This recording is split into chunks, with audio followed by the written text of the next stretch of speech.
Hi everybody, and I am Michael Buckoff, the founder, owner, and the materials writer for all of your lessons at the 7-step system to pass the Toefl IBT. And during this video, this could probably be one of the boringest videos ever made at YouTube, no joke. I'm simply going to check my email during this particular video, so if anybody watches, anyone who might be watching this live stream, I'm not really going to say very much at all. I'm just going to check my email. Now, if you guys have questions, you can certainly post your questions, in the chat, and I will periodically check that to see if you guys have any questions. So that's kind of what I will be doing here. All right.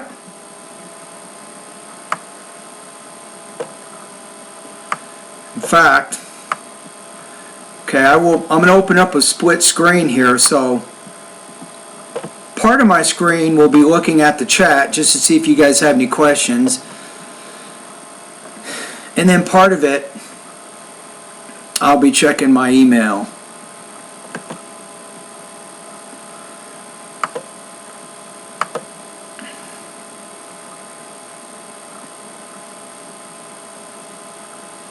Alright, so just let me know if you have any questions.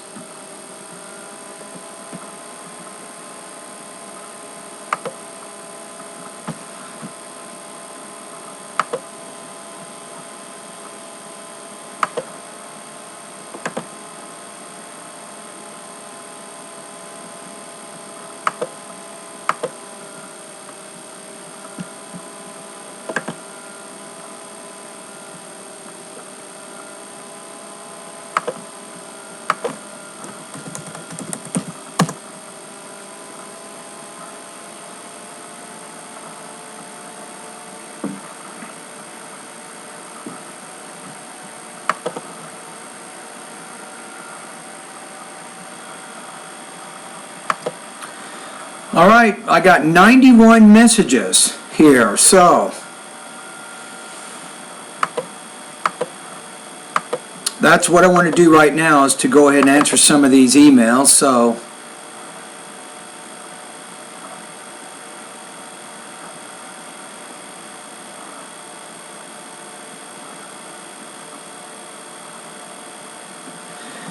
okay, let's do this right now.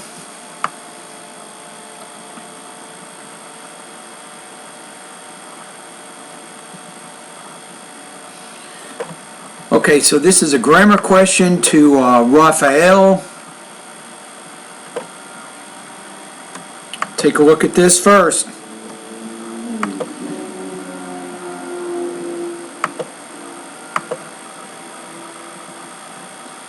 This is pretty much what I have to do every day. Every day I get pretty much about 100 emails from pretty much international students from more than 60 countries all over the world.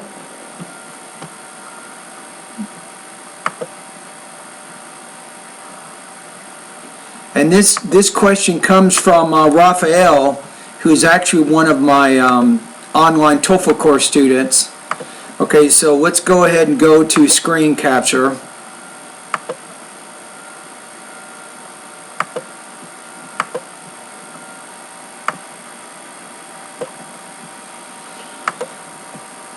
Okay, I think I have it.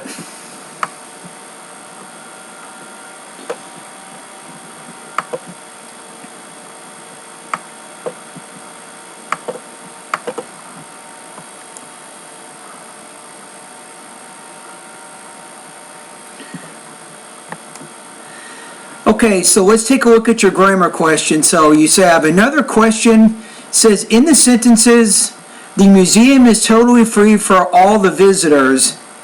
The museum is totally free for all visitors.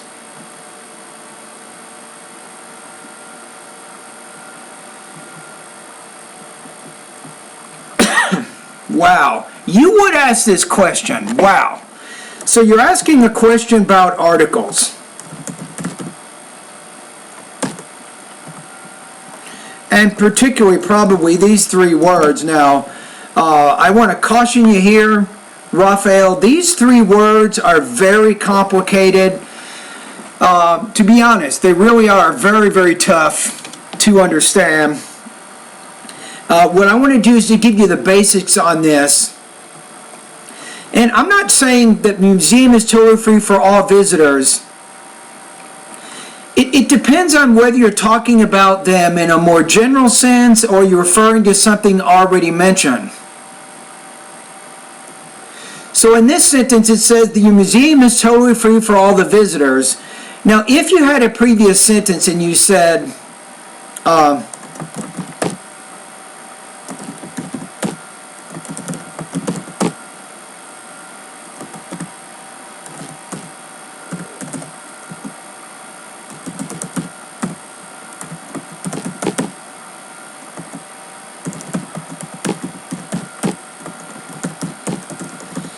so if this was the previous sentence and you said in many cases more than 200 to 300 people visit this museum every week, and then you said, well, the museum is totally free for all the visitors, so I would say here the visitors, because it goes back to what we've already said here. So if it is a definite article, if your purpose here is to refer it back to something already mentioned, I would say the visitors. Right? So I'm not going to say it's not correct the way you wrote it here. However, if you have not mentioned visitors before and you're bringing them up for the first time and it's not second mention, then I would say the museum is totally free for all visitors. And you're mentioning visitors for the first time. And then you could say, in fact,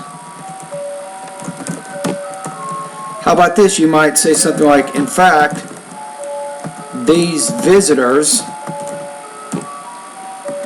can frequent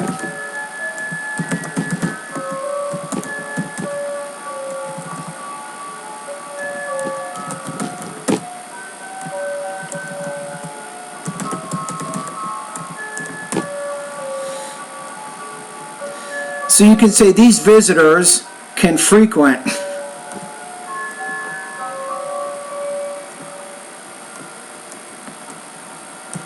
this historical attraction as often as they like.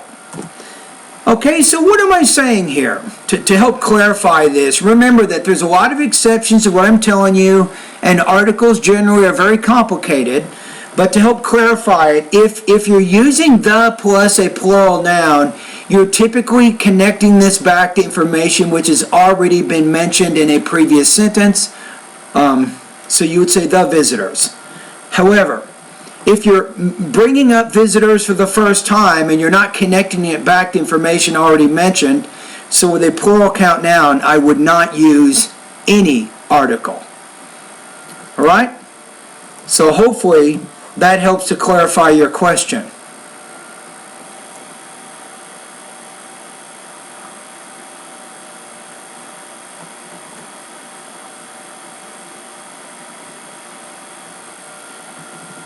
So you say here, it is very common that the typical sports students in the class, it's very common that the typical sports students in the class have high grades. Okay, so, again, if it goes back to something that's already been mentioned, right? If it's old information, I would say the class. If it's new information,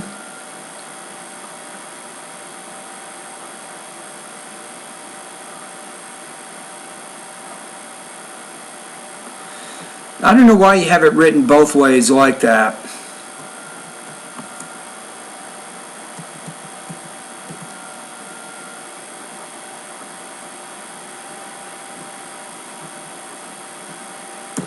Maybe say it like that. So it's very common that typical sports students in classes have high grades. So if you're not connecting classes back to anything that was previously mentioned, I would not use the definite article the. You said, I'd like to ask you if there are some rules about when to put the before noun. I know when to put a and when to put the, but I think I have a serious problem between the or not to put anything. In fact, you have corrected me. You want to put on this issue many times, so I'd like to solve it. Okay, so to help you solve it, I'm going to say this. So plural count nouns which are new information. So plural count nouns which represent new information, I'm going to say know the. Do not use this word. So know the if plural count nouns represent new information. I think this is a rule we can probably generate here. Now, you can use the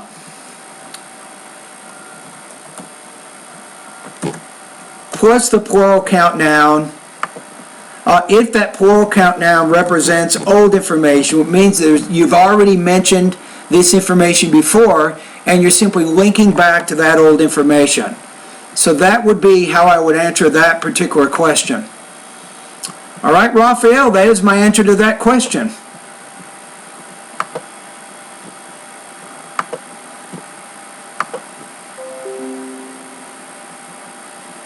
Okay, I think we're good there.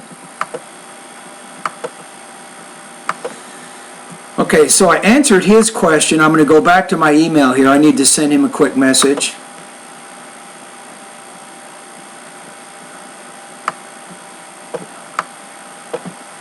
Okay, let's go back.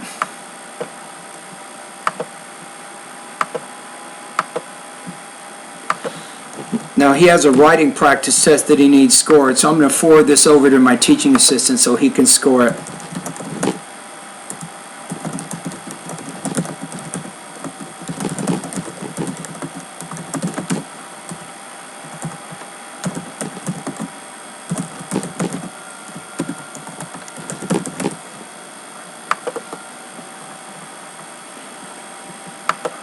Okay, so now let me tell Raphael that I answered his question in a video.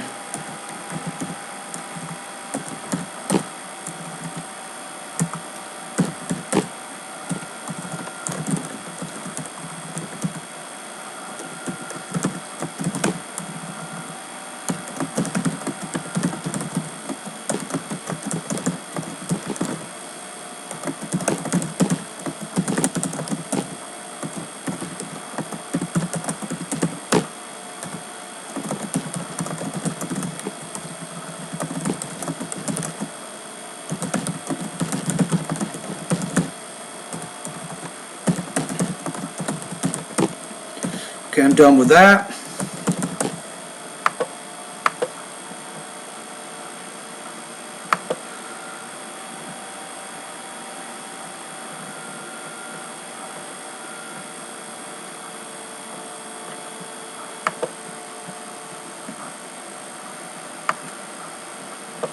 All right, and that is my, I just answered his email, so let's keep going here. I'm going to keep going down my email here.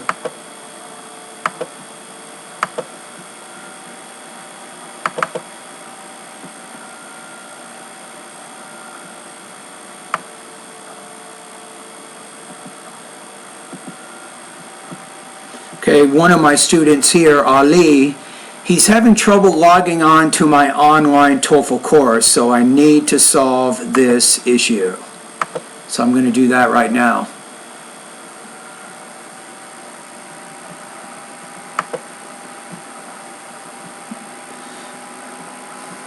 And basically, I teach students in my online Toefl course. I don't know, I got at least students from 60 countries, I'm guessing. A lot of students, Mexico, South America, Asia, China, Russia, Europe, pretty much all over the place.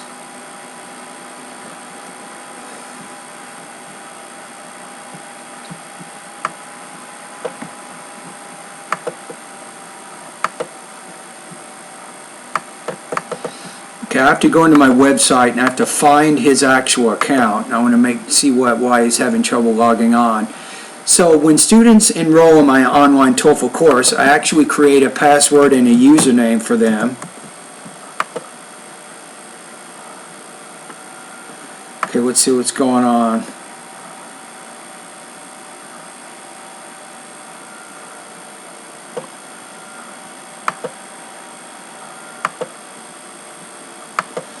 Yeah, I don't know, I can't find him in here.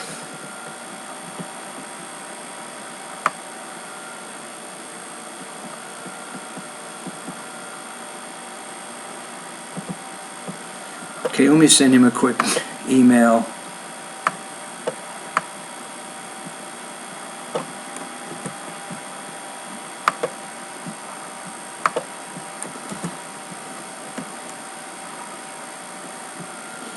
See, I'm going to try to find him through his email address. Can't do that either.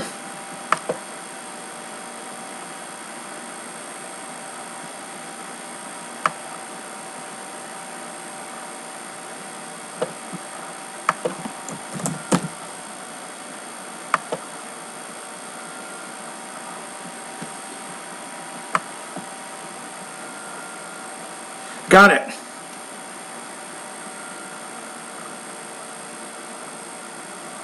Okay, I found him right now.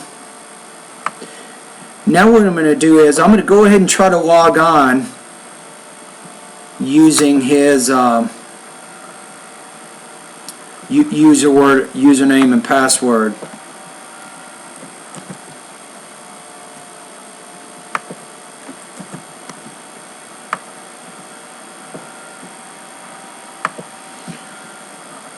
Okay, let's see if this works.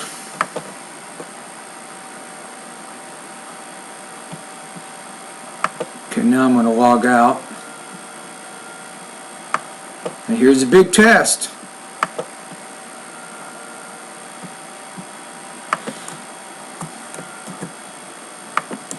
Okay, I'm going to put in his username and his password and see what happens.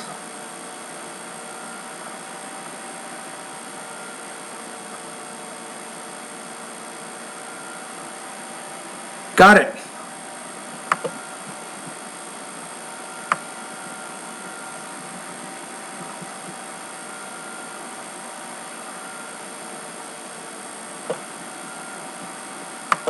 Okay, I got in. I don't know what his problem is. I got in using his password and email, so I don't know.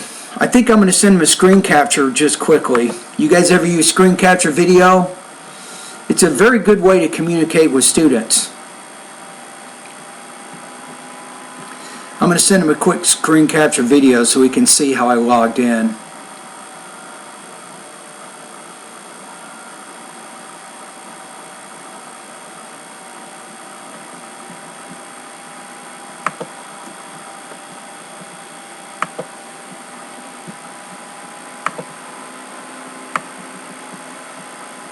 Right? So anybody watching the video right now, this is really probably the boringest YouTube video you have ever seen. I'm not really doing anything exciting. I'm just checking some emails. That's all I'm doing, honestly. But what I'm doing is I want to be available beginning this month. I'm trying to be available live where students can interact with me at YouTube. So I'm going to start doing this almost every day for the next few months. So anybody who logs on to YouTube, if they need questions, if they want to talk to a TOEFL teacher, they know they can go to my YouTube channel and they will be able to talk to me. That's kind of what I'm doing. All right? So you can look at it as a marketing thing, right? My online TOEFL course is a business, right? If I have no students, I have no business, right? So in order for me to support my family, I have to market, right? And this is kind of a marketing thing. Okay, let me go over to... Okay, I'm going to create a screen capture video right now for my student. I'm going to talk to him for just a minute. Yes, hi there, Ali, and this is Michael. I am your online TOEFL course teacher for the 7-step system to pass a TOEFL IBT. So I just logged on to your online course. So I go to Stealth. and I'm typing in your username. Remember that your username is your email, and your password is also your email. So I just logged on here, and let's see what happens.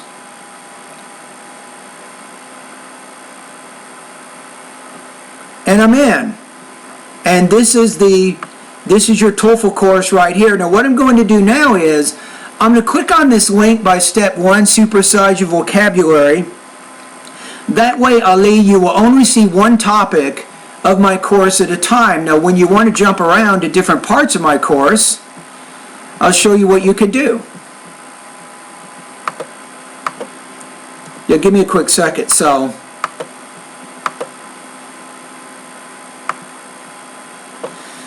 what you can do here, Ali, is right now you only see the vocabulary section of my course. So when you go to the bottom, if you look here under choose where it says jump, you now can go to pronunciation, grammar, listening, reading, writing, speaking, and then I even have a special web page for full-length TOEFL IBT and section-specific tests. So now you can just jump to the different sections of my course using that way of moving around my course. All right.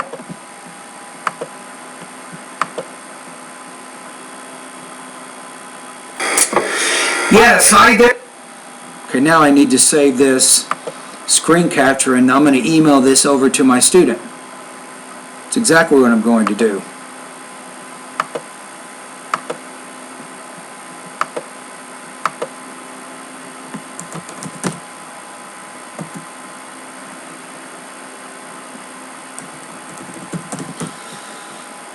Whenever you're saving things, my goodness, boy, make sure you have folders because it'll go everywhere. I literally have thousands and thousands of files.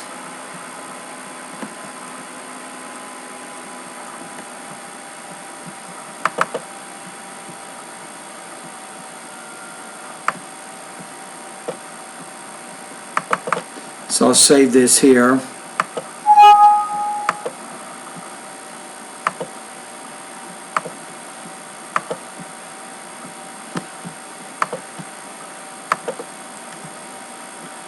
Give me a quick second here.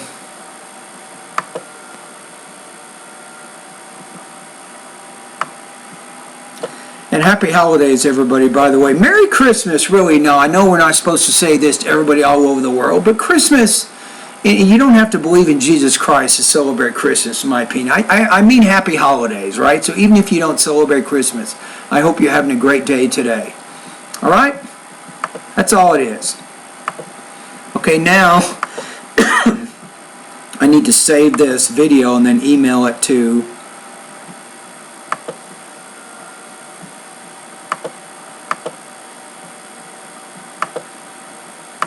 put it in the right folder.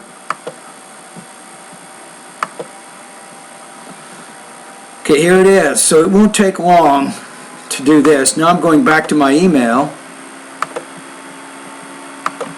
I'm going to send a message to them. So I would say, Ali, I just logged on using your password and user name. Watch this video to see.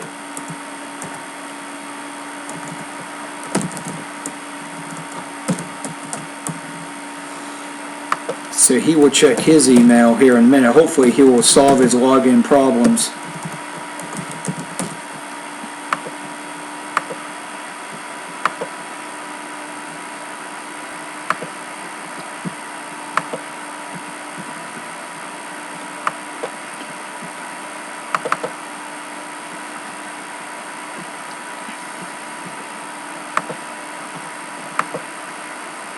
It's almost done. You can hear my computer working hard. Sometimes when I produce a video, it puts a lot of stress on my computer, so it's louder.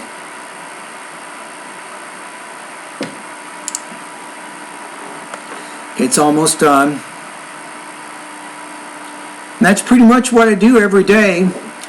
Because I teach so many online students, And my students, they really know how to get higher scores on the TOEFL exam. They typically complete, I get anywhere from 10 to 20 writing practice tests every day. I usually get 4 or 5 speaking practice tests every day, and I have to grade all this stuff and give feedback to my students.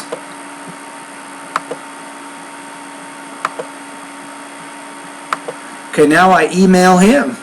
I send him a message.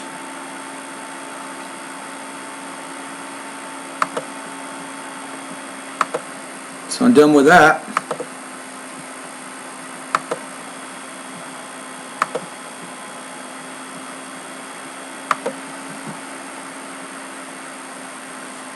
Okay, Maricel Cabrera.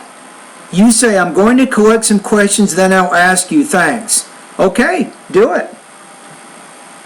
Get your questions ready and I will come back and I'll answer them.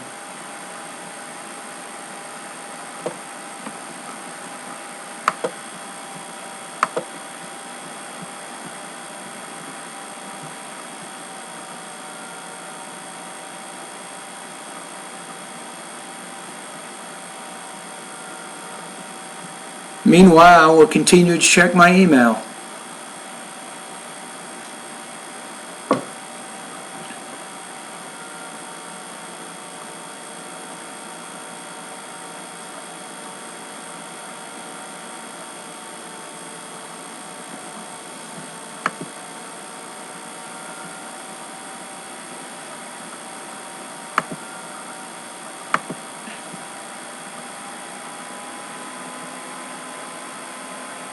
Get questions every day, my goodness. So I have another writing practice test.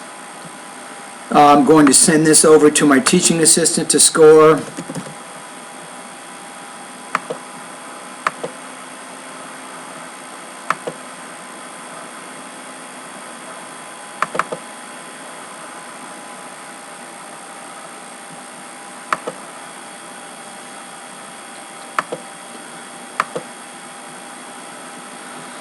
Looks like somebody just asked a question over at my website. So let's take a look, see what's going on over there.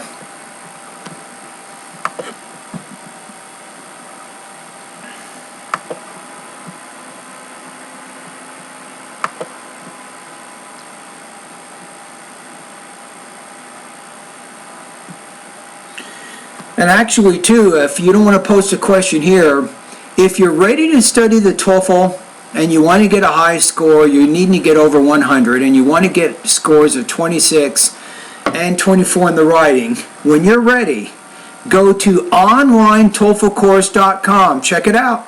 You can go over there, you can learn about my course, and underneath each web page, I have an option for you to ask a question. So you can ask a question on any of my web pages, and I usually answer your questions in about 24 hours.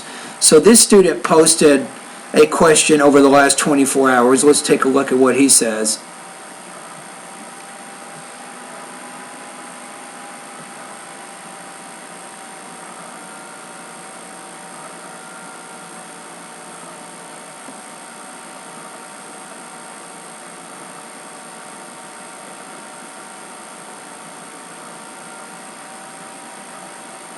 Okay, so it's the same person. So he wants to improve his vocabulary, and he needs, I advertise at YouTube, I have a 1700 TOEFL vocabulary list, and I do offer that. If you email me, you can send that to me. You can send me an email and I will give you that vocabulary list for free. And if you learn those words, many, many good things are going to happen.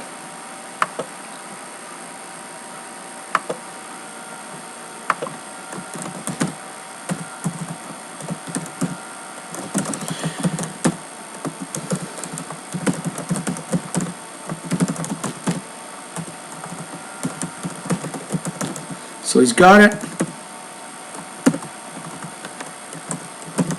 That's the thing too. My motto is, any person who makes a comment at YouTube or at my website, anybody who ever asks me any kind of a question at all, I will answer that question. I do not want to ignore anyone. I want everyone to feel important. Okay, so I answered his question. So it says, I got the vocabulary file, thank you. I said, great, I'm glad you have the list. So I'm done with that. So this one is done.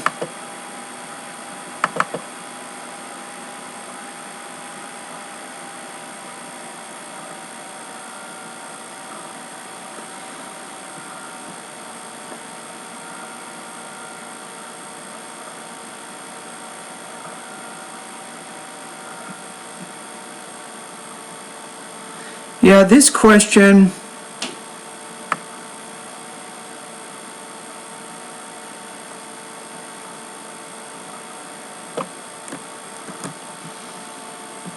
yeah, let's take a look at this one. I'm going to answer this one right now.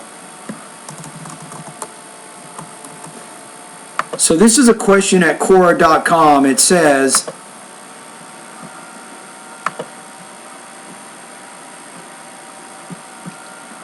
let me go back.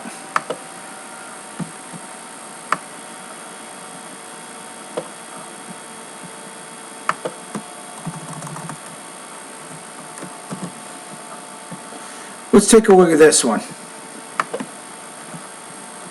See what you guys think about this.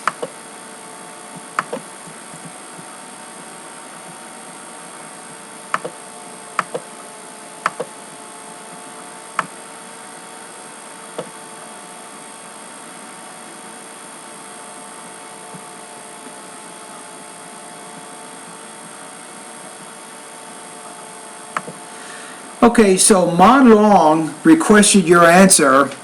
So you have, can Toefl be prepared by our own? And really what you want to say here,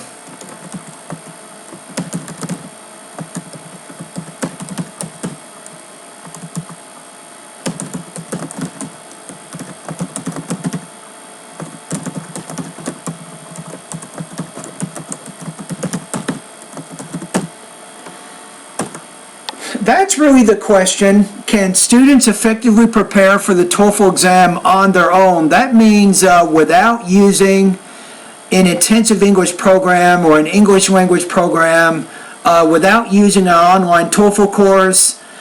I'm going to say yes and no. I'm going to say yes, I think, for the reading and the listening sections. I think that most students can do a lot of this kind of reading and listening preparation on their own, as long as they have access to TOEFL reading materials and TOEFL listening materials, and as long as they're fairly, how do I say, wise in their studies. And that means that these students are not just taking TOEFL reading and listening practice tests, but they're actually improving the reading and the listening. So just to answer this quickly, yes, I think students can prepare for the reading and the listening sections on their own. I'm going to say no for the speaking and the writing sections.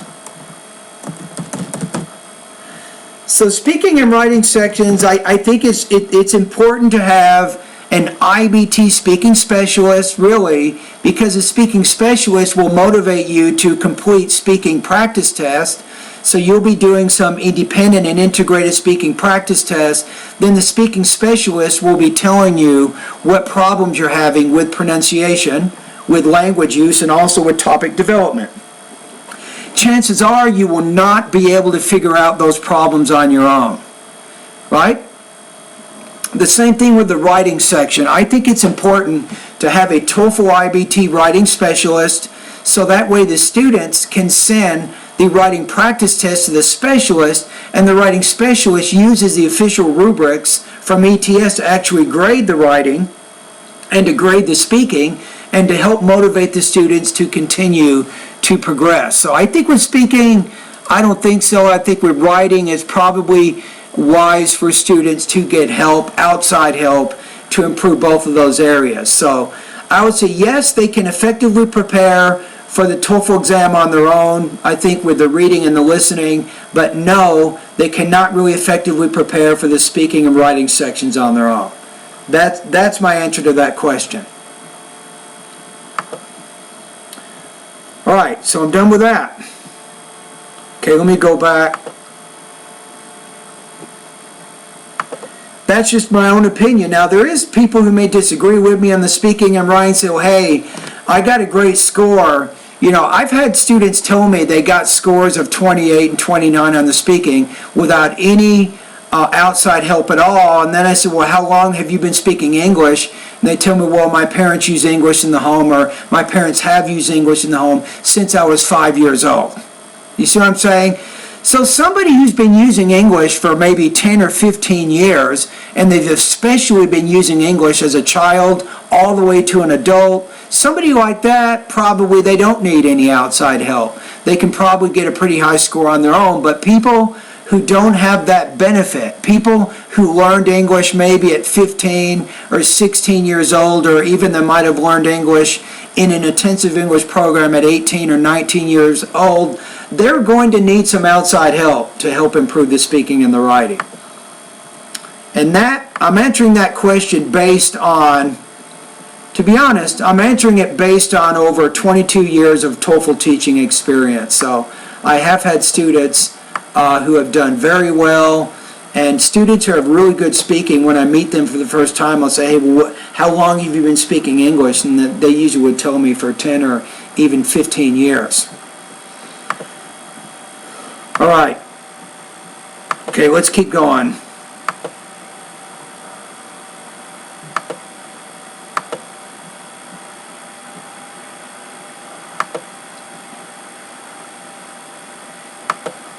Okay, I have another independent writing practice test.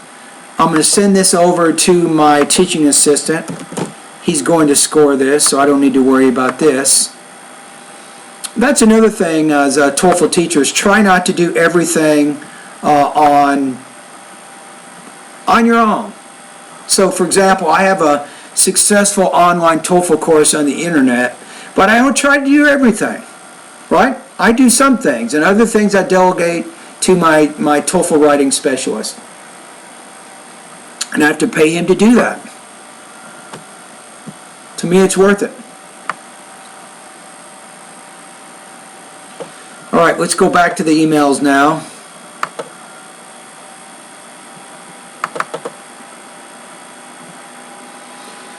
We have a speaking practice test here. What do we have?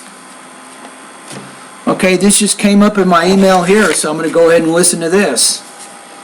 So this is one of my online TOEFL course students, Saruthi K, and he completed, it looks like, practice test number 6. It says some students like to live on campus in dormitories, others like to live off campus in apartments. Which do you think is better, living on campus in dorms or living off campus in apartments? So let's talk to this student. Now what I'm going to do is, while you guys are watching this video at YouTube, now I'm going to make a recording within a recording. I'm going to make an audio recording for this student. Yeah, hi there, Saruthi K, and I am Michael Buckoff, the founder, owner, and the materials writer for all of your lessons at the 7-Step System to Pass the TOEFL IBT. So you said you sent this practice test 6 days ago, but didn't get any response. Interesting. I'm pretty sure I listened to it, but let's do it one more time. So I'm going to download it right now. Okay, here we go. Living in dormitories is the easiest way to acclimate to college life. First, if students live in dorms, there will be easy accessibility to the school. For example, I would just say there will be easy access. You can use access as a noun there, no problem. They can securely walk to classes, libraries, computer labs, cafeterias, etc. They don't have to waste time and money on driving to school, finding a parking space, and so forth. Now, finding a parking space, the P, you're not producing that sound with enough air. So I encourage you to go to the pronunciation area of my course and study the P and the B consonant sounds. But in a nutshell, if you take a piece of paper, right, and you put it up to your face, right? Let's see if we can demonstrate this for a minute. So I'm going to actually take the word, the P, watch this. Parking. Parking space. See what I'm saying? Okay, hold on. Somebody's ringing the doorbell. I'm going to leave. I'll be right back. Give me a second.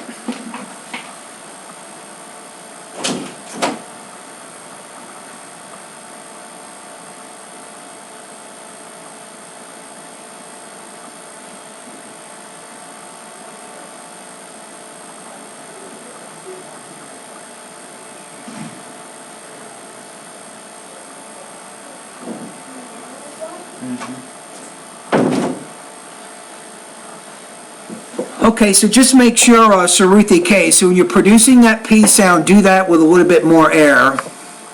Next, students can enjoy lively social life.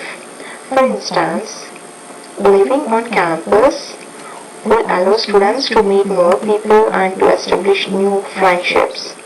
There will always be someone around to hang out with. Moreover, students will be aware of any campus activities. I think you're bringing too many points in there. I'm going to suggest focus on 2 reasons, not 3.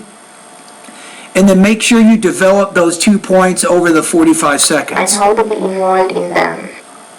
Living indoors. See, because you brought up your 3rd point, but you didn't really give any examples in that area, right? So that's my advice on that.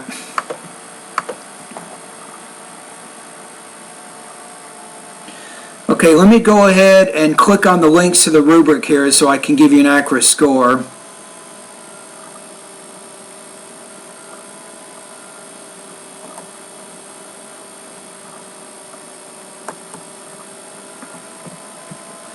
Is this the one?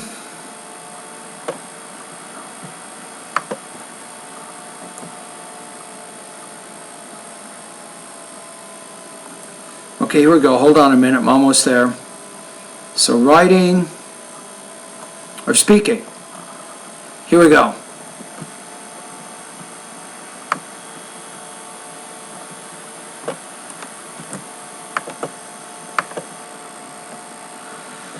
Okay, so I think on this one, topic development, you had some trouble with that because you weren't really able to fully develop your 3rd point. So I think you should not have brought that one up. So just focus on 2 ideas.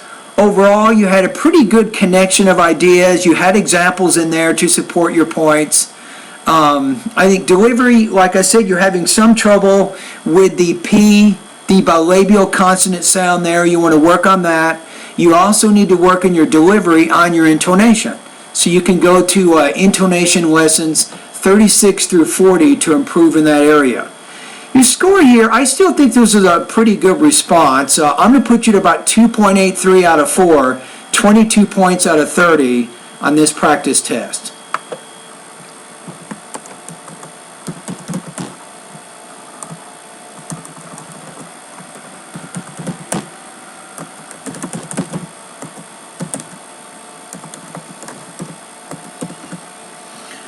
Okay, now I'm going to send her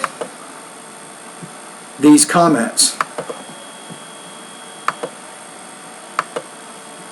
A student like this, somebody that's at this level, it'll probably take her, I'm guessing probably right around 3 months of practice. She'll have to complete maybe 2 or 3, I'm going to say maybe 90 to 100 speaking practice tests. You'll have to be doing a lot of speaking every day, watching a lot of TV. If she can do all that, I think in about 3 months' time, she will be higher than 26 on the speaking section.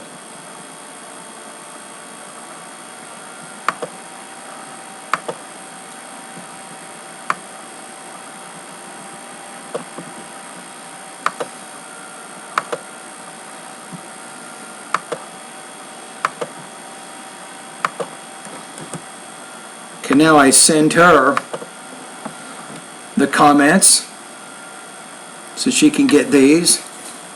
And I think she just sent me another speaking practice test for today too. So this one was sent 6 days ago. I thought I listened to it. She said I didn't. So I'm answering it right now.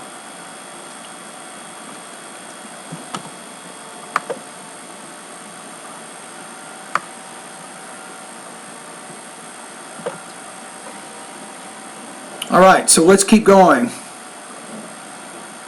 So you guys watching this video here, I'm just going through my email and I'm checking any writing and speaking practice tests that need to be graded from my Toefl online students, and then I'm giving you guys a chance online. If you want to interact, if you want to ask any questions, you can certainly do that. Okay, let's keep going here.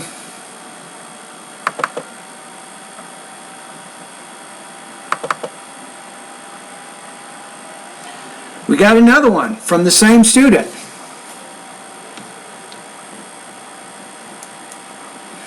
So she's now answering the question, it's some workers like working for a large company, other workers prefer working for a smaller company.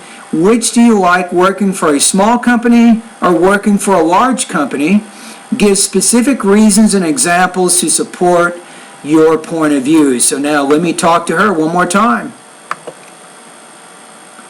Hi, Saruthi K, and I am Michael, the founder, owner, and the materials writer for all of your lessons at the 7-Step System to Pass the Toefl IBT, and I'm going to listen to your independent speaking practice test.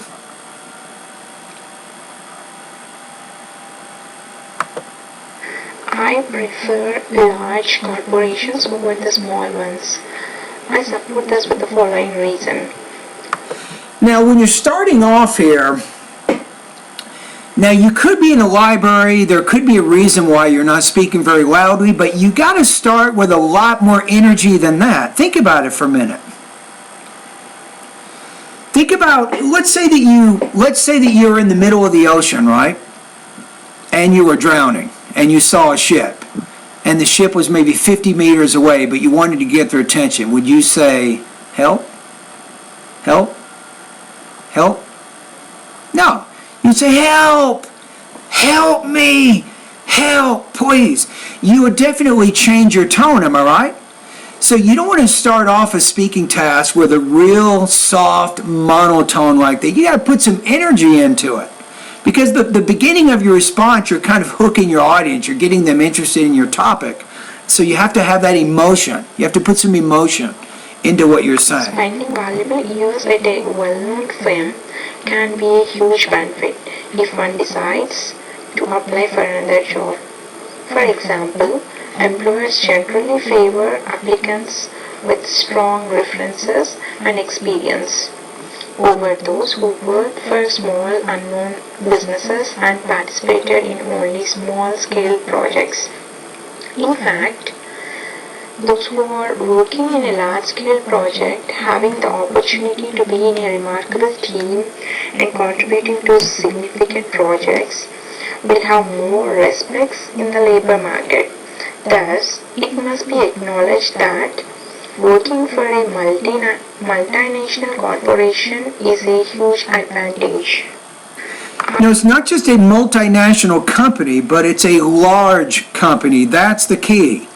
You're saying that a large company is more advantageous to the worker than a small company. That's what you're trying to say. Now let me listen to it one more time. I prefer large corporations over the small ones. But why? I support this with the following reason. I wouldn't say for the following reason. State your reason. So are you saying because I prefer working for a larger company because of the experience? Is that the argument you want to make? And the better pay or the benefits package or whatever. So with this kind of a task, when you're choosing one or the other, maybe state 2 reasons why you like the large company. So you might say something like this in the beginning. So in choosing between a large and a small company, I prefer working for a larger company because of the higher pay and the experience I can get. First of all, I prefer working for a large company because of the experience opportunities. Then you give an example or two. Second of all, I also like working for a large company because of the pay, the higher salary that I will get. And then you give an example to illustrate that or two, and then you're done. So what you need here is a better, more coherent organization. Your ideas, Saruthi, are not connecting together very well. Spending valuable years at a well-known firm can be a huge benefit if one decides to apply for another job. For example, if someone decides to upgrade or to look for a better job, employers generally favor applicants with strong references and experience over those who work for small unknown businesses and platforms. you're not making the connection, but you have to say that these references will be more easily attained if someone works for a bigger company. So you need to make sure you're making the connection between what you're saying and how these things are found more commonly in a large and not a small company. In only small-scale projects. In fact, those who are working in a large I like the word in fact, though. I love that word. So you're using in fact to focus on a main point, so that's a good thing. scale project, having the opportunity to be in a remarkable team and contributing to significant projects. Word stress, not contributing, contributing. Contribute. So make sure you put the stress in the right part of the word because it becomes a little distracting. Now, I can still understand what you're saying, but it requires some listener effort on my part, which means it begins moving your score down from a 4 to a 3. Will have more respects in the labor market. Thus, it must be acknowledged that If you say they have more respect in the labor market, so someone who works for a larger company will have more respect in the job market, then illustrate that with an example. working for a multinational corporation is a huge advantage. All right, let's take a look at the rubrics here so I can give you a score. I think overall, like I said, some delivery issues, some problems with word stress, big problems with intonation, right?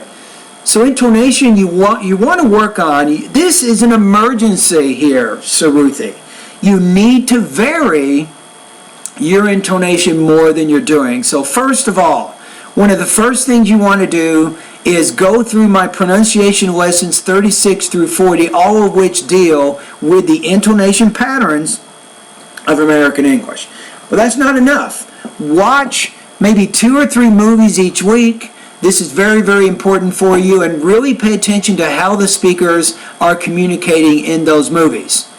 Now, watch TV, watch news, watch documentary, science, maybe history programs, anything like that. Anything that's a little bit more academic in nature, spend time doing that. It gives you good vocabulary. At the same time, you're getting good exposure to listening. The more listening you get in the brain, the better you will be able to sound as a native speaker of American English. But the most important thing here, Saruthi, is make sure that you are talking with native speakers daily. Daily. Not once a week. Talk to native speakers daily. Figure out a way of doing that. How to do that. Okay, your score here, I'm going to put you at about 2.8 again, about 22 points out of 30 on this particular practice test for some of the reasons I explained in this audio file. All right?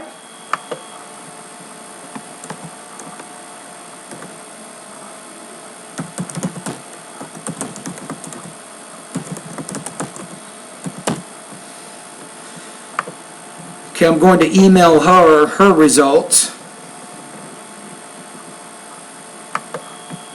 So she will now get these results here in just a minute. So reply to the email.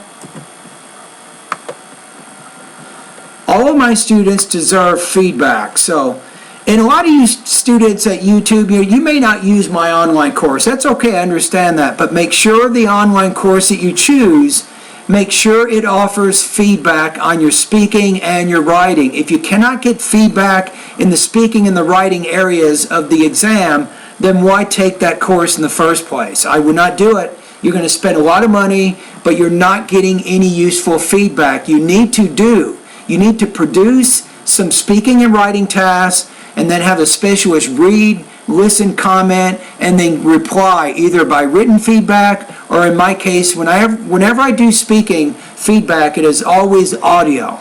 I always talk to my students. I like to talk to them. That's my own strategy.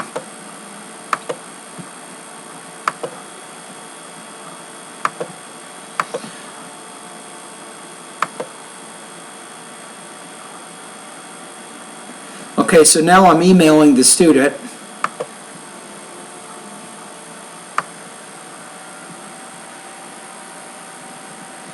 that is it. So I go back to my email.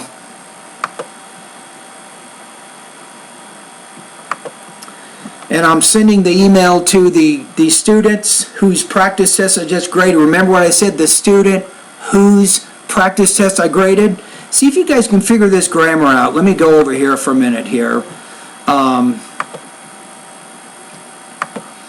Check out this. See if you guys can figure this out. Remember that anything that you can do to improve your language use is a good thing. I just sent an email to the student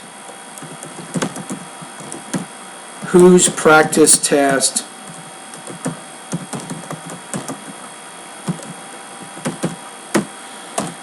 if you start using words like whose, I'm telling you, if you do this in writing or speaking on the TOEFL, your grade is going to go up. So I just sent an email to the student whose practice test I graded. So if you looked at this, we're using whose. This is called an adjective clause, right? I could have said this. I just sent an email to the student here. I could have said, I graded. I could have said this. You guys see what I'm saying? I just sent an email to the student. I graded her practice test. But this is very basic grammar. Very basic, right? This one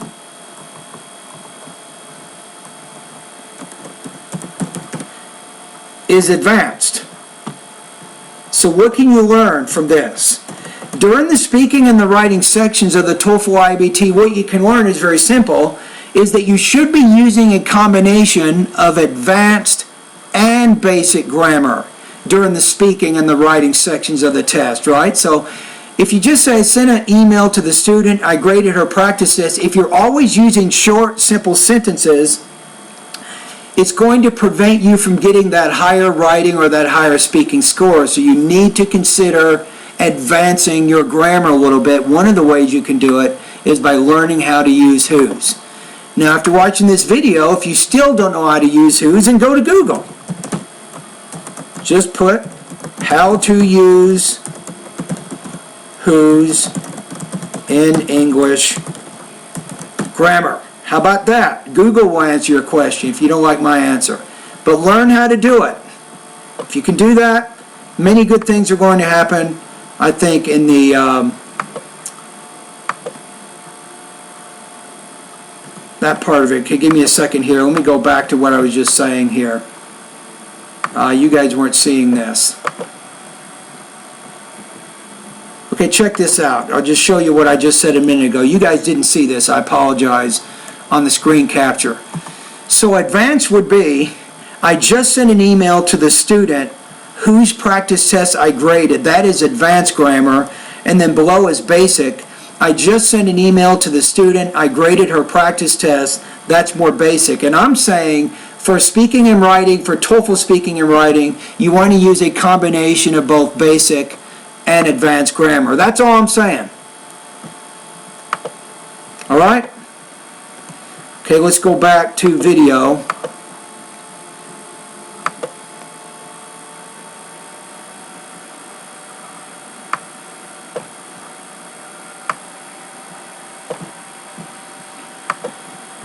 Okay, let's go back to email now.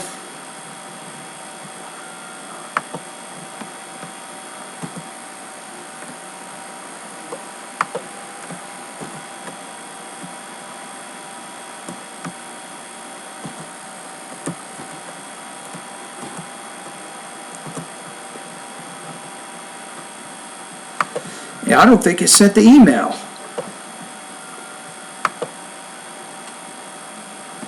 Trying to send it one more time. Okay, I apologize for that delay there. Got another comment. Odd Future says, I really appreciate your labor. Thank you for helping so much. I would say here many people, not much people, Odd Future, because people is a count noun. So we use much with uncount nouns. We use many with count nouns. I might say, I have much homework today, or I have many homework assignments. Let's go to Shrikant. You say, is it basic and advanced, or you're saying, should basic and advanced grammar be included in speaking to get 23 points or higher? I'm going to say yes. Yes, yes, yes. Basically, you're trying to get higher than around maybe three. You want to get 3 points, a score of 3 or higher on the speaking section. So the answer to your question is yes. You should be using a combination of basic and advanced grammar during the writing and during the speaking sections of the test. So that's my answer to that. And Shrikant, what are you doing up, man? Go to bed.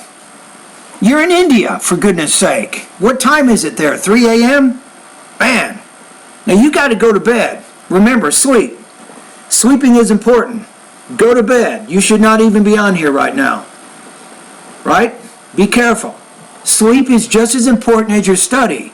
Remember that if you're not sleeping enough, right, it's the vocabulary that you study, the pronunciation that you're doing, your reading practice, all of these things you're doing, if your brain's not fresh, it will be hard to learn that information. So make sure you're getting a good night's sleep. So anybody here who is staying up really late, be careful, right?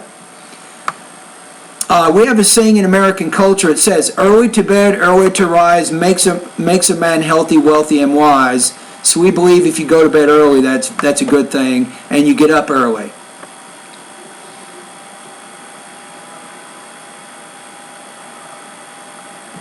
Okay, let's keep going here. Looks like I have another question. Okay, I'm just going to continue to go through some of these emails. I'm at number 68. And some of the emails I can get through pretty quickly. They're not all overly complicated.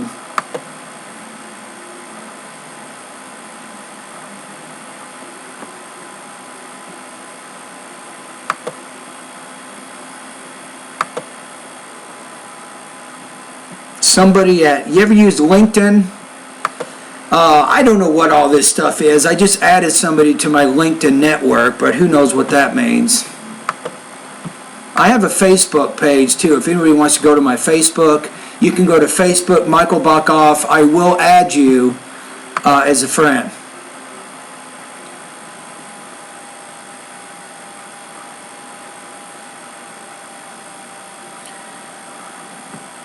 Yeah, this one, I had another question at Cora. I'm going to pass on this one. You cannot, this is one thing that I've learned.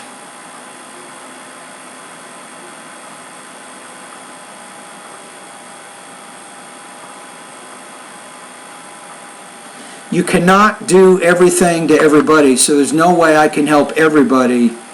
I can't answer every single person's questions about the Toefl. I'm only one person. So I do the best I can. However, I do answer 99% of the emails that I get. I do answer them.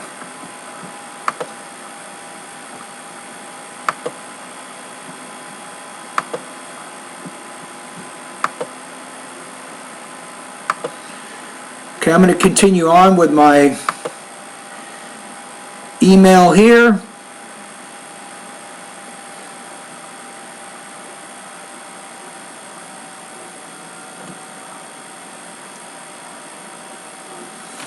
Yeah, somebody has a quick question here too. So Luis, I think this is speaking practice, right? Oh, he's doing some pronunciation practice. Interesting enough. Okay, let's see what he has.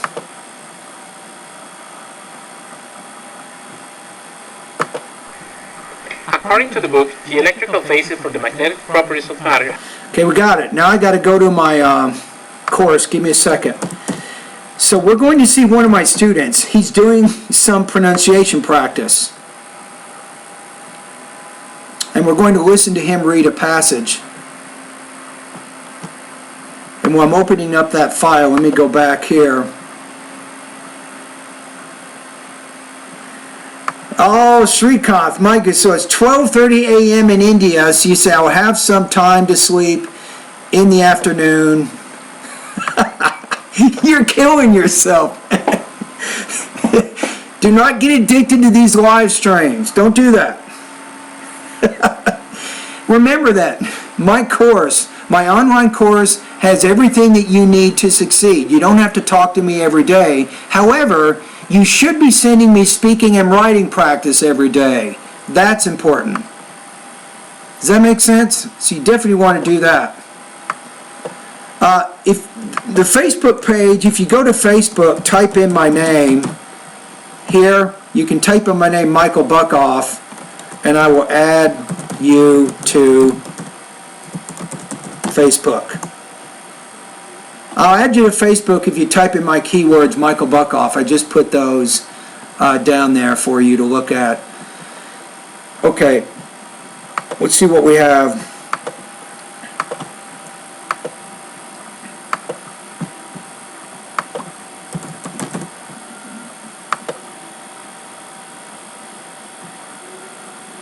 Let me see if I have it here. I might be here. Has been verified down to the atomic level. I got it. Bingo! So let's see how this student is doing with pronunciation.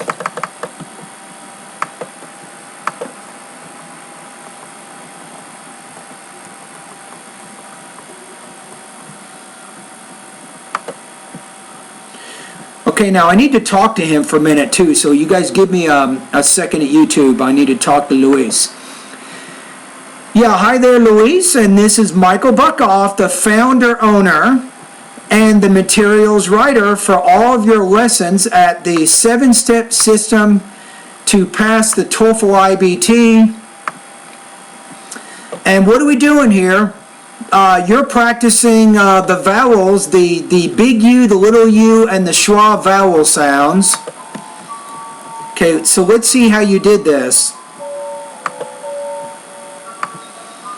And give me a quick second here. We can listen to the clock.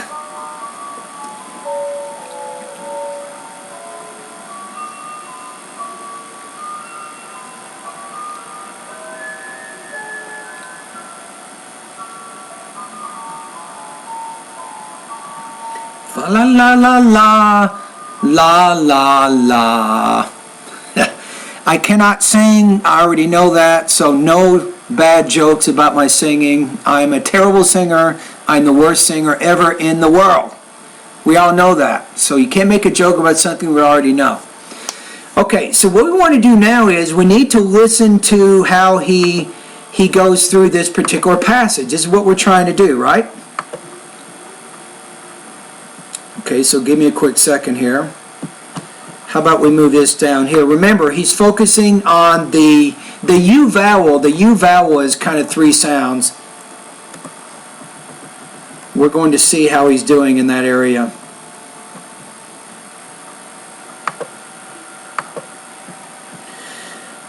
Okay, now Luis, I'm going to go ahead and listen to you read the actual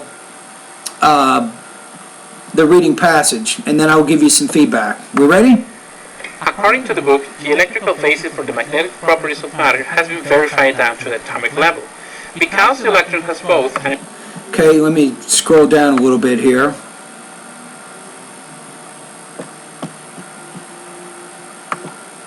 Okay, here we go. electric charge and spin, it can be called a charge in motion. This charge in motion gives rise to a tiny magnetic field. In the case of many atoms, all the electrons are paired within energy levels. According Okay, let's go back. I think we're almost done here.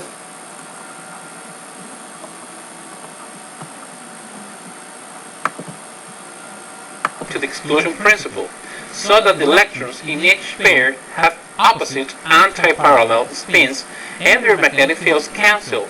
In some atoms, however, there are more electrons with spins in one direction than the other. Then in the other. Don't forget that preposition there. Okay?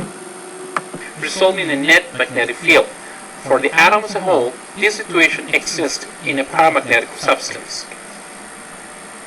According to Okay, now wait a minute. So let's go back to that final sentence. You had a little bit of trouble with your pausing right here. So you have in some atoms, however, there are more electrons with spins in one direction than in the other, resulting in a net magnetic field for the atom as a whole. Now that's the end of that idea. That's why we have the semicolon here. So that means at whole, your tone needs to drop a little bit, right? So then you say this situation exists in a paramagnetic substance. All right, Luis, let's read it again. You ready? So 3, 2, 1.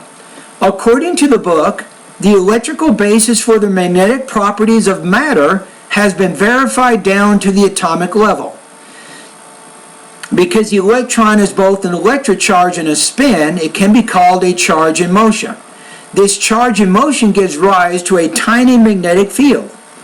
In the case of many atoms, all the electrons are paired within energy levels according to the exclusion principle, so that the electrons in each pair have opposite anti-parallel spins and their magnetic fields cancel.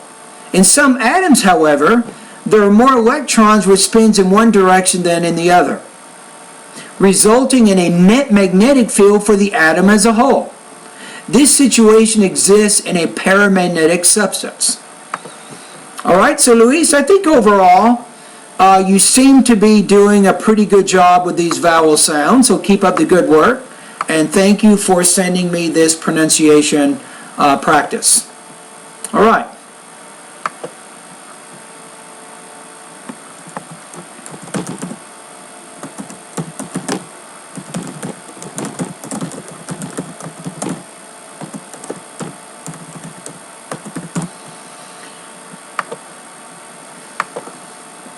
Okay, I'm going to go ahead and send this to the student. Let's go back to video.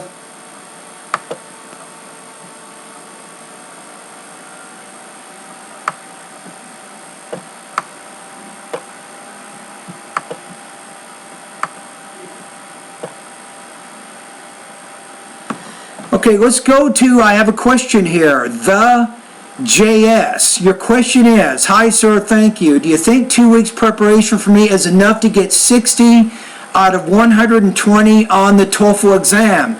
Good question. Yes, it is a good question. However, I cannot answer this question. Why not? I do not know what your existing English abilities are. So I cannot answer the question. Now, if your score right now, if you'd already taken a previous TOEFL exam and your score is, let's say it's around 40, and you want to get higher than 40, you want to go from 40 to 60, 2 weeks preparation time is not enough. Now, my opinion, my own experience tells me 2 weeks preparation for any TOEFL score is probably not enough. I would look for TOEFL preparation more as a journey. Look at it in terms of 2, 3, maybe even 4 months of preparation. It all depends, JS, on what your existing English level is and then where you want to be. And then that determines how long it will take you to get there. So to answer your question, this is exactly the kind of question I would like people to ask at YouTube because I'm an expert in this area. I have been teaching TOEFL preparation for a very, very long time. But what I would say is, JS is probably, I'm going to say probably 2 weeks is not going to be enough time for you to reach your goal. So I'm going to say probably no. If you took the TOEFL like a month ago and your score was say 55 and you're trying to get 60, maybe, because typically 5 to 10 points for each month that you study is usually the norm. So usually 2 weeks preparation time is really not enough to do much of anything for TOEFL. So that's really how I need to answer that question. All right, Srikanth. Yeah, I don't know. The taking notes from a reading passage, that's something I will do at some point, but not today. I know that you want me to do that, but I'm not going to do that right now. Okay, so now I need to give the comments to El Rasta or Luis. I'm going to email these things to him. So I go to Luis, pronunciation practice for December 3rd.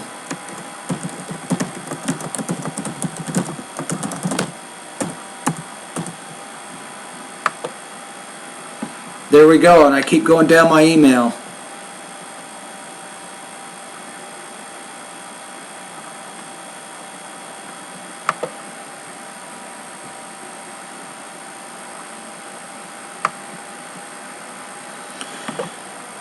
Shrikant says, it's tough to get points in the reading and the listening section. Yes, it is tough. It's difficult. It's not easy. It takes time, but usually over 2 or 3 months, if you follow the lessons in the reading and the listening parts of my course, if you do that, you will be able to improve your reading and your listening, but it takes time. Okay, A.D.R.Ricky Mahendra says, how can I email you to get extra information? You can email me. My email is mbuckoff@aol.com. That is my email address. I will put it right here. Now in the video, I can also put it here. Let's see.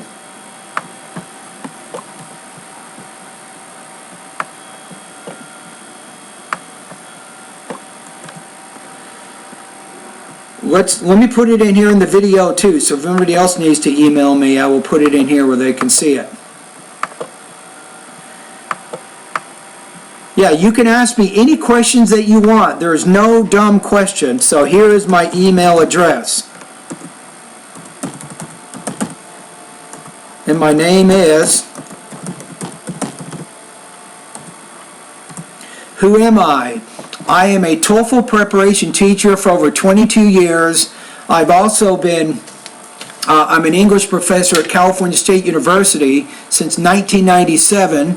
So I'm very comfortable answering questions regarding anything that you need to improve your academic English language abilities. Okay, let's make this a little bit bigger here. How about this? Can you see that? Maybe a little bit too big. There we go, right there. That's my email address. That's how you can contact me. All right? There it is. Let's go back to video.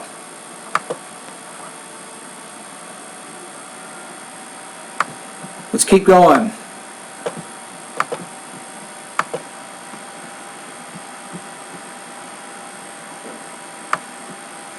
So I think I just answered Adi Rocky's question. All right, let's keep going. Let me go back to my email here. Let's see what's going on here. Now, I got to get out of here. I don't know what I'm doing. Why am I on the internet right now anyway? I have to go to Hemet. I have to go to Hemet, California right now to have Christmas with my in-laws, my wife's family, right?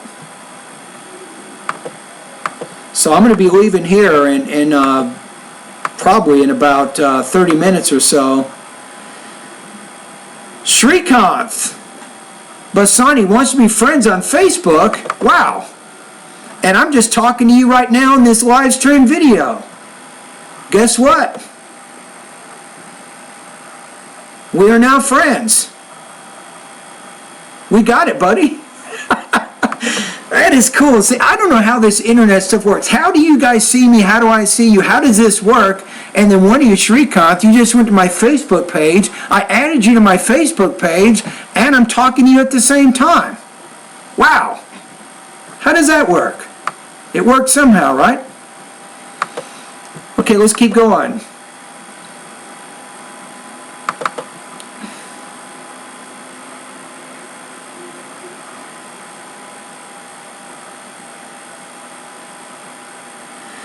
Shrikant, I'm reading your email right now. My goodness.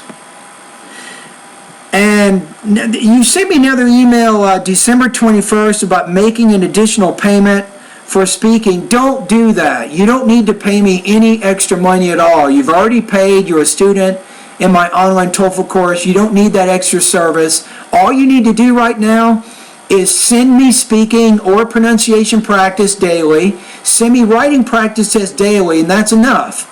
If you do that over 3 months, I promise you, you will get better. Okay, now what I want to do though is I'm going to go ahead and take your question, and let's take a look at what you just asked me.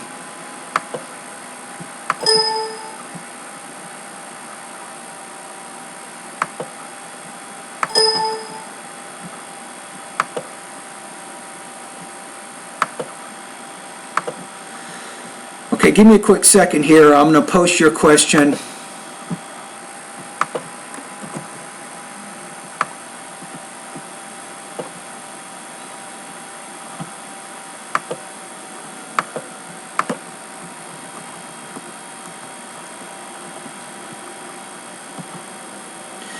Okay, let me go back to your question here. Here, hold on a minute.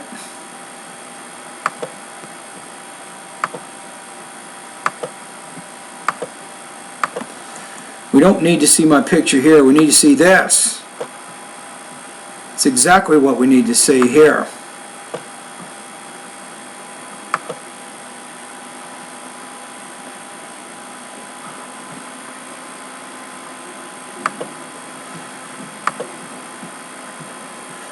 Okay, so you say, hi Michael, mainly I need 30 look Model S to implement on Toefl IBT. I just saw your video, your YouTube video, which is what does a score 30 look like? So, say, shall I make practice them? Shall I, as the model to the practice test, consequently in the actual Toefl test for independent integrated writing?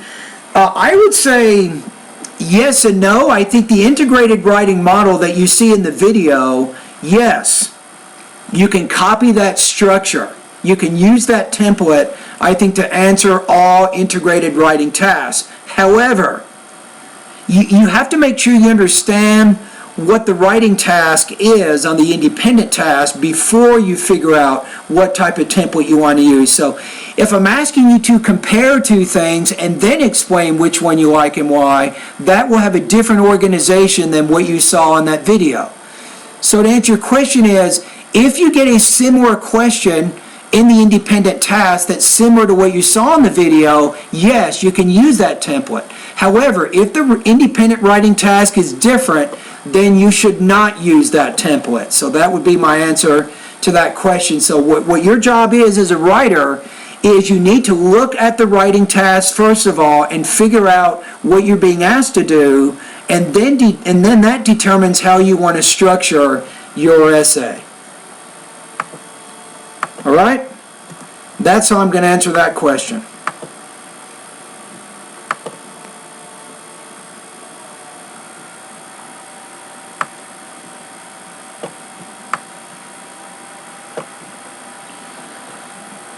Okay, let's keep going. I'm going back to my email here. What do we have?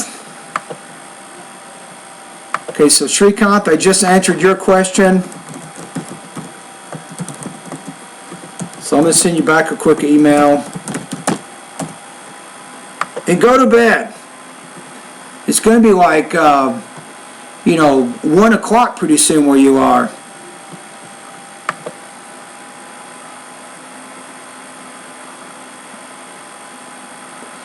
And Trukani posted on my timeline.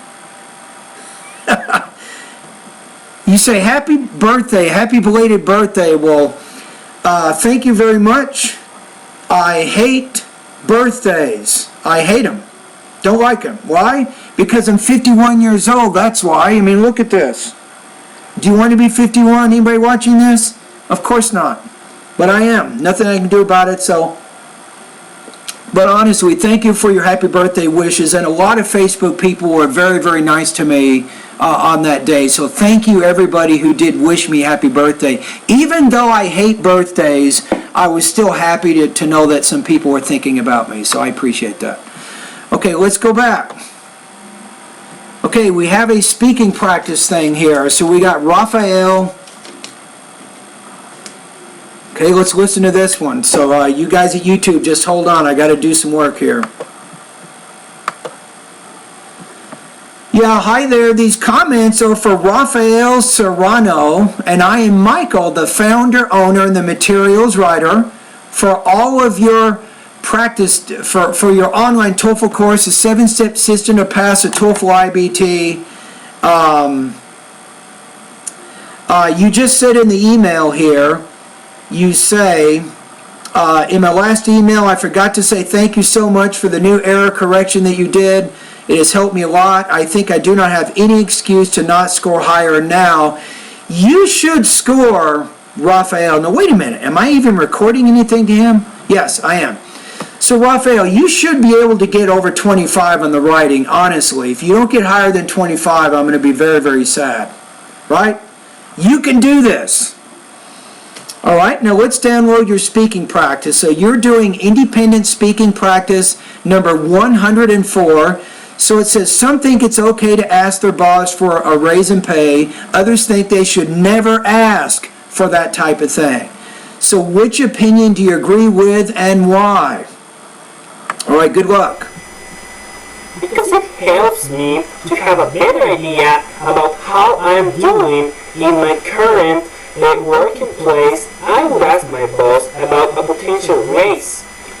Well, I consider this kind of question very important, taking into account that I could have a feedback about my current performance in my job position.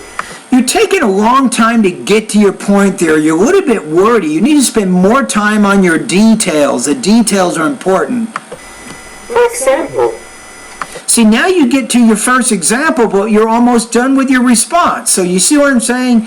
Get to those specific points faster.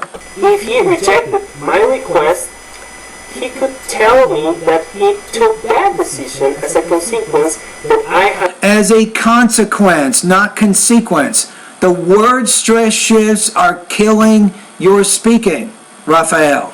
Be careful. Has been too late so frequently in the last days.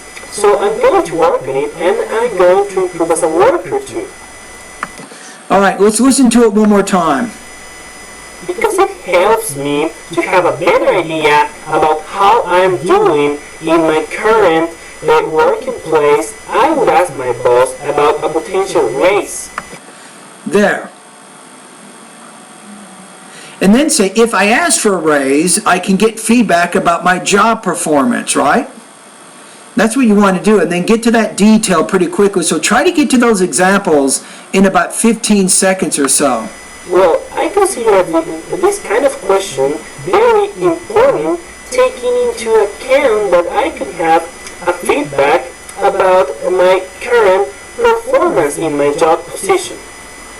For example, if he rejected my request, he could tell me that he took that decision as a consequence that I have been too late so frequently in the last days. Okay, so for example, and then if he rejects my raise, he can tell me that my performance or my poor performance is due to my coming late, to work too many times. I'm going to work on it, and I'm going to improve as a worker too. Yeah, I don't know. Let's look at the rubrics here. We can figure out how to score this thing. So let's see what we have here. Give me a quick second here. So let's look at the actual rubrics.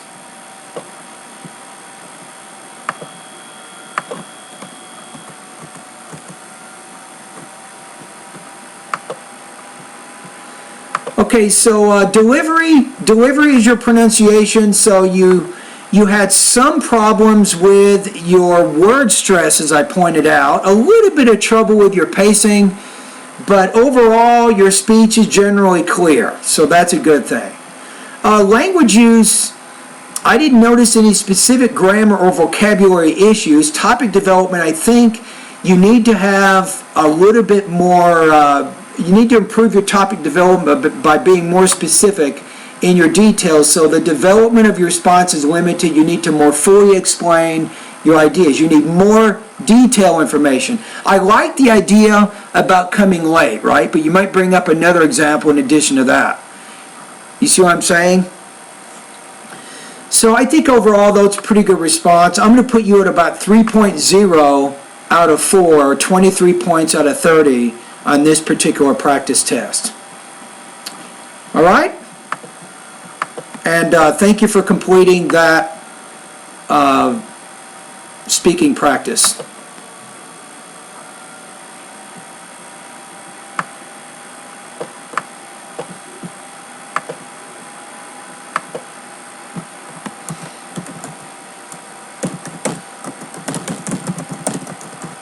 Okay, I'm done with Raphael's speaking for the day. This guy sends me practice every day, no joke. He is working super hard. His writing is a lot better than his speaking, but I believe because he's practicing writing so hard, eventually the control in his language use and his vocabulary, it's beginning to transfer over into his speaking, and he's doing better with his speaking, but his speaking needs to be much more specific in the details that he's using. And even he did have some trouble with this in his writing also, so I did give him some advice on how he can more specifically develop his ideas during the independent writing task as well. So if he makes improvements in both of those areas, I feel that he will be able to score high on the speaking and the writing.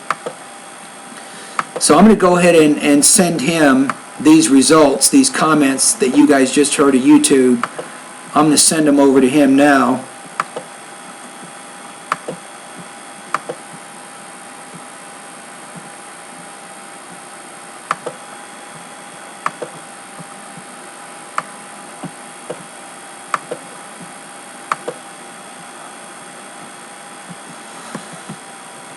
I'm going to send him this, so I'm done with that one.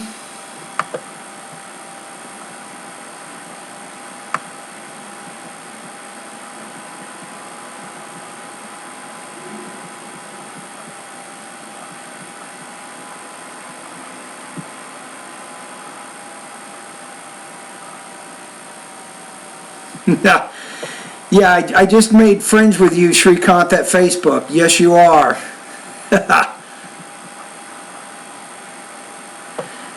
The question here with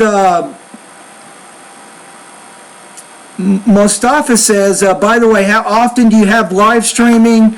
Who knows? I started doing this about a week ago, so I will try to do live stream videos at least 2 or 3 times a week now for the next year. So I will do that. What you can do is make sure that you subscribe to my my YouTube channel. And once you just subscribe to my channel, I will notify you guys when I'm going to do a live stream. I'll try to give you more advance notice. That's what I would do there. So that's my answer, Mustafa, to your question. Shrikant says, do you like to celebrate New Year and how? I love to celebrate the New Year, of course. Typically, I will do this with my family. I have an 8-year-old son, believe it or not, even though I'm old, I have an 8-year-old son, and then my wife. We usually will spend time at home. We'll have a dinner. Sometimes we go to my brother's house in Riverside, California, and we have a party, and then at night we watch some movies or we play some games, and then we wait until midnight. And then we say, Happy New Year. Exactly. So somebody else said Merry Christmas and Happy New Year, and I say that back to you. So Merry Christmas and a Happy New Year to you also.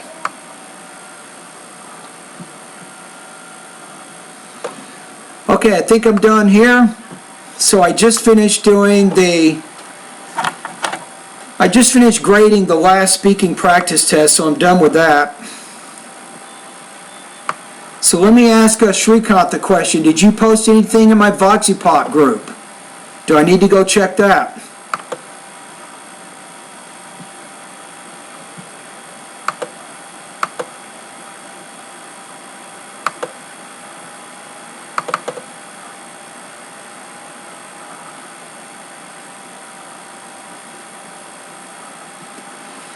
Okay, somebody just sent me an email. It says, I want to get your package of TOEFL course, but I think I want to take the writing, speaking, and grammar. Can I take this, by the way? Yes.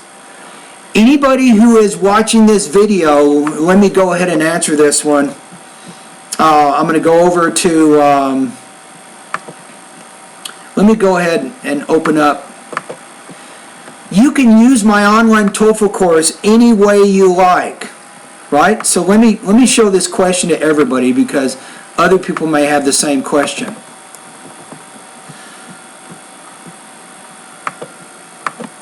Now let's go here.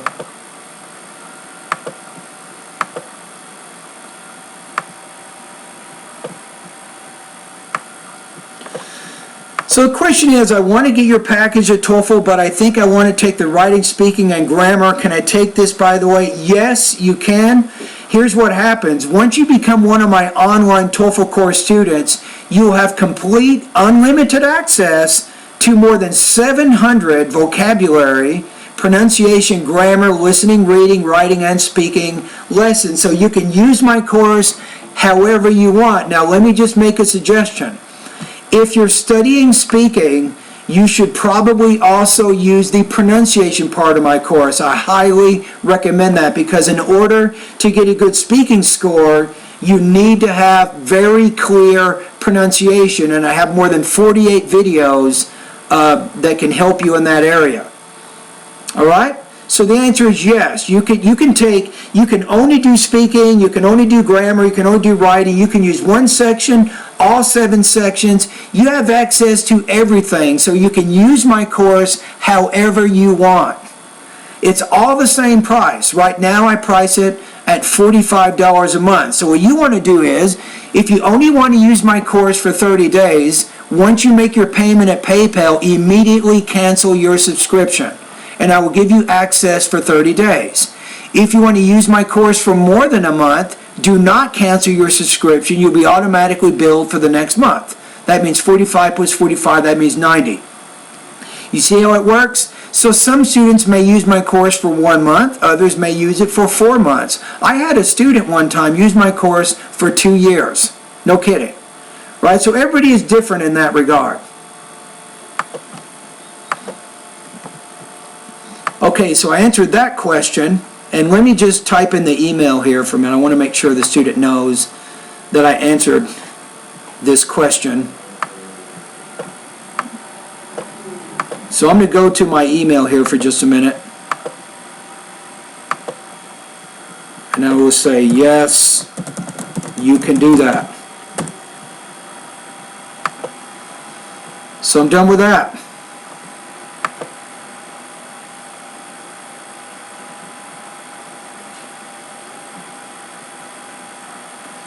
Good, and I think that we are almost done. And it's getting crazy. I'm getting more questions.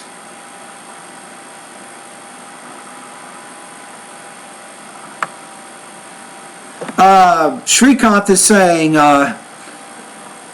do you often go to church every Sunday? What is a popular church in California? How do I even answer that question? There's 41 million people in California, and people just go to all kinds of different churches. Personally, I'm Christian. I am a member of the Church of Jesus Christ of Latter-day Saints, and yes, I do go to church every Sunday. Right? And especially this Sunday. This Sunday is Christmas. I mean, if you're religious, and if you believe in Christmas, obviously this Sunday is going to be very important because Christmas falls on Sunday. So yes, I will be at church on Sunday. I think we're done here. Okay, I'm done. I gotta go. So anyway, during this particular video, I've answered a lot of you guys' questions over at YouTube. I also checked my email for the last hour and a half, and I graded a lot of independent speaking practice tests. I also answered some students' questions. All right? So anyway, everybody at YouTube, if you're watching this video or you watch it tomorrow or the next day, happy holidays to you guys. Have a very Merry Christmas. Have a Happy New Year. 2017, what will it bring to you guys? My hope, my prayer here in my heart, my hope is that you guys can reach your TOEFL dream scores. If you can do that, I'm going to be happy. That's what I want to do. My goal is to help students realize, to help them improve their academic English language proficiency so that they can get that high score and they can get into the undergraduate or graduate program of their choice. They can further their vocation maybe by becoming a pharmacist, a doctor, nurse, maybe dentist. They can realize their dreams. That is my wish for 2017 for you guys. All right? And that is it for today. I got to go. Bye-bye.